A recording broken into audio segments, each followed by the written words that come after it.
ఈరోజు భక్త కవి తిరుమల వెంకటేశ్వర స్వామి పరమ భక్తుడు, పదకవితా పితామహుడు, తెలుగులో తొలి వాగ్గేయకారుడు, గొప్ప సంఘ సంస్కర్త అయిన తాళ్ళపాక అన్నమాచార్యుల వారి 618వ జయంతి. తాళ్ళపాక అన్నమాచార్యుల వారు దాదాపు 32,000 సంకీర్తనలు రాశారు.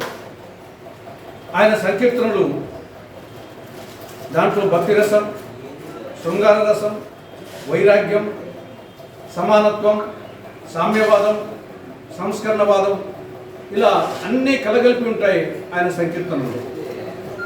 600 సంవత్సరాల క్రితమే ఆయన సద్బ్రాహ్మణుడే ఉండినప్పటికీ ఆనాడే సామ్యవాదం గురించి ప్రవచించినటువంటి సంఘ సంస్కర్త.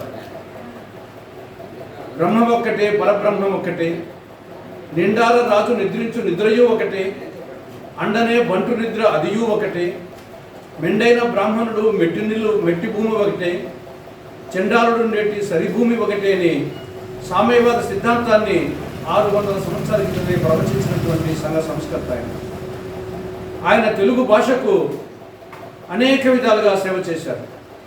అలతి తెలుగు పదాలతో, లోకోక్తులతో, కడప మాండలికాలతో ఆయన సంకీర్తనలు నిండి ఉంటాయి. ఈ విధంగా వెంకటేశ్వర స్వామి భక్తుడే కాకుండా ఒక పదకవితా పితామహుడుగా, తెలుగులో తొలి వాగ్గేయకారుడుగా, ఒక సంఘ సంస్కర్తగా ఉన్నటువంటి అన్నమాచార్య యొక్క జయంతి ఈరోజు. ఆయన జీవితం, ఆయన సంకీర్తనలు ప్రతి ఒక్కరికి ఆదర్శం, అనుసరణీయం, మార్గదర్శకం, స్ఫూర్తిదాయకం.